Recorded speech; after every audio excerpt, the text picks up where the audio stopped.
All right, well, let's talk more about the plan for GST relief and for checks to Canadian workers. We have our panel of political strategists with us. Susan Smith is a former Liberal strategist, now co-founder and principal of Blue Sky Strategy Group. Cole Hogan is a conservative digital strategist and a principal at GT & Company. And George Soule is a former NDP director of communications, now a principal at Syntax Strategic. Susan, I'm going to begin with you. We have this government announcement on GST tax relief on checks coming as we head into the holiday season. Will Canadians see this as a serious policy move when it comes to affordability and the cost of living? We know these have been top of mind. I think it's a good political move. And I think Canadians aren't actually thinking about policy. They're thinking about their kitchen tables. And I've said this many times on this show, that governments do best when they focus on issues that matter to Canadians' kitchen tables. And I mean that their families and their family homes. And I think this announcement addresses that. It takes the GST off all groceries now. It takes the GST off children's toys and clothing and diapers and important things. It takes the GST off restaurant meals and takeout food. Those are things that Canadians notice. So the government, I think, has made a shrewd political move. I think it surprised Mr. Poilievre and his team. It's something that will take effect before Christmas. It will perhaps drive people more, or make some people more comfortable going into restaurants. It will make a difference on people's grocery bills. So they will notice it, and they'll be talking about it over the Christmas holidays. So I think the government's goal is to have something good to be said about going into Christmas. And from a political perspective, it could buy them some seasonal goodwill. Okay, well, we'll get to the Conservatives in a moment. George, I want to talk to you about this because, the NDP message is, look, we forced the government to cave on this, even though it's not everything we wanted when it comes to GST relief. The NDP is now saying we will agree to this one-day pause in the ongoing privilege debate to allow this to get through the House.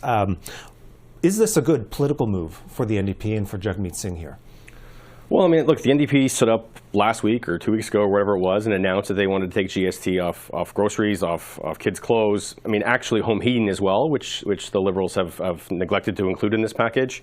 And they wanted to make it permanent. The Liberals are just doing a 2-month pause here. So I think that's a bit unfortunate because I think that goodwill, people will be also saying, well, what happens when the GST comes back? For the NDP, they asked for it, and it's coming, so it's hard to, you can't look a gift horse in the mouth and say, no, we're not going to take at least this step forward. But at the same time, I think you're going to see the NDP still saying, yes, this was a good step, but we need to see it permanent. We need to actually affect home heating, which are the bills that people are really going to be feeling very soon. So I think it's, but they still want to stay separated from the Liberals, which is always the game that's a bit complicated. Right, because we've talked about this before during the confidence in supply agreement when NDP priorities were getting pushed through by the government. It was a question of who's going to get credit for this? Is it going to be the NDP? Is it going to be the government? Do you see a different dynamic now that agreement is gone? Well, I can definitely see it being tried, right? And I'm sure Cole's going to come up and say the NDP Liberal government, which it never has been, and I wish it could have been an NDP government. You want to see Cole get upset about the spending we do and the programs we didn't implement. But I think that is the dance, right? I mean, we saw one headline that gave all the credit to the Liberals and forgot that Jagmeet called for this 2 weeks ago. And we saw another headline that said NDP and Liberals as if there was a negotiation. And there was no negotiation. The Liberals apparently basically gave a briefing call yesterday and said, hey, we're going to come through with this. Will you help us pass it? And the NDP said, no negotiations. We're not going to give you anything for this. But if you're going to take GST and make life more affordable for people, of course, we're going to do that. That's our goal. Okay, and Cole, we did hear the Conservative leader slamming both the Liberals and the NDP on this, calling it a paltry move on affordability. But we didn't hear a firm answer from Mr. Poilievre on whether his party would vote against it. He said we want to see more details. So is there a risk if the party votes against this? Yeah, we'll see if we actually get there. I think that, if I look at the strategy between, the Liberals' move on the GST and the NDP moving to support it, I look at the fact that this is a direct response that on issues of affordability, Conservatives are trusted more than any other political party to deliver on issues of affordability. When polled, Canadians also say that this federal government hasn't done enough on affordability.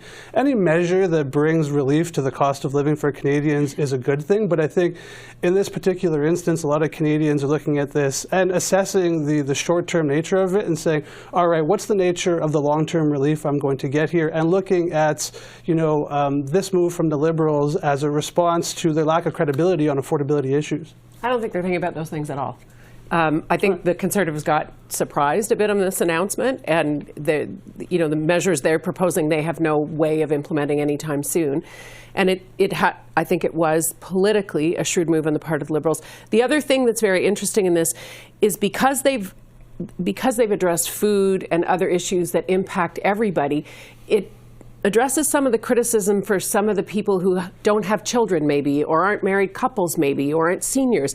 That middle age group that was supportive of Trudeau, that's finding the housing situation very difficult. This is an alleviation on their daily costs as well. So it's an interesting move to, as I said, bring some positive seasonal conversation for them. We'll see what happens down the road, but I think in the Christmas break when people are getting together with families, they'll be like, oh, I got the GST off my Christmas tree, and there'll be parents saying, I didn't have to pay tax on the toys for my kids and on the diapers for them for the holidays. Yeah. George, what do you think about this in terms of a good short-term political move for the Liberals here? Well, I mean, look, there's no doubt this is even Susan's admitting this is a political move. Sure. They're in desperate times. They're trying whatever they can, but it is also going to actually make life more affordable for folks, right? I think the short-term nature is a concern, and we're going to want to figure out how we can make that long-term, and you're going to see the NDP calling for that and trying to figure that out in the new year.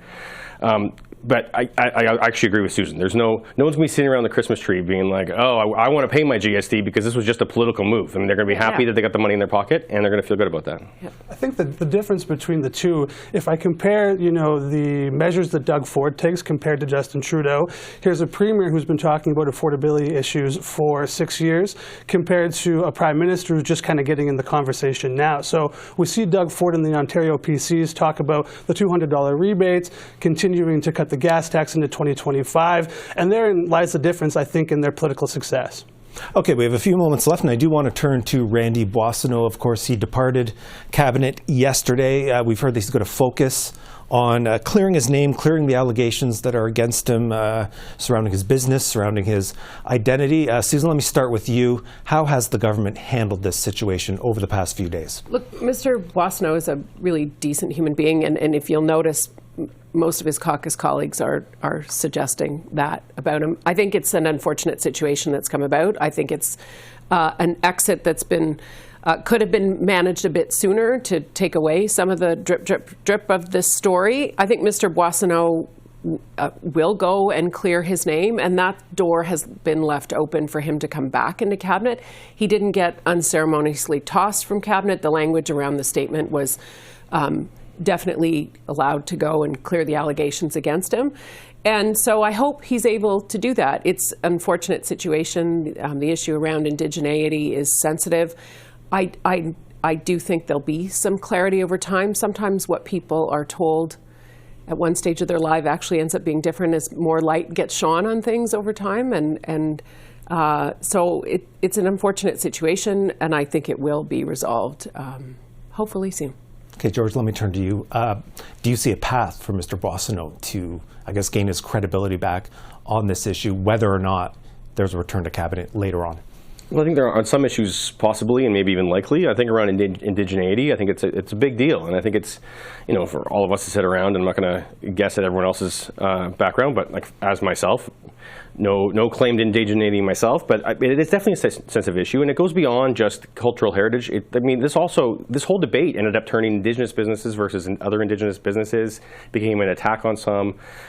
Pure Spirit, for instance, it came up in committee as attacked as a non-Indigenous business, when in fact their majority owner is an Indigenous person himself. And so lots of other companies have been brought down by this. So I think that's the problem. So is there a path for Mr. Boissonnault? I don't know. I think on that one issue is a big one for him to step back from. But I think we have to recognize that there are bigger impacts than just the political games in Ottawa. Okay, Colin, let me give you the last word on this. Sure. I think we've seen a lot of instances of this, unfortunately, over the last few years. APTN does a lot of good work looking at issues and instances of Indigenous identity fraud. Just last year, 2023, there was an instance in which 2 women from Toronto, pretended to be Inuit women and defrauded numerous organizations for tens of thousands of dollars. So when we're talking about issues like this, it exploits Indigenous people, and the nature of it is pretty shameful. And in this instance, regardless of the exact particulars, it doesn't reflect well on Mr. Boissonnault or the Prime Minister. All right, Cole, Susan, and George, thanks to all three of you as always. Thanks, Thank Andrew. you. Thank you.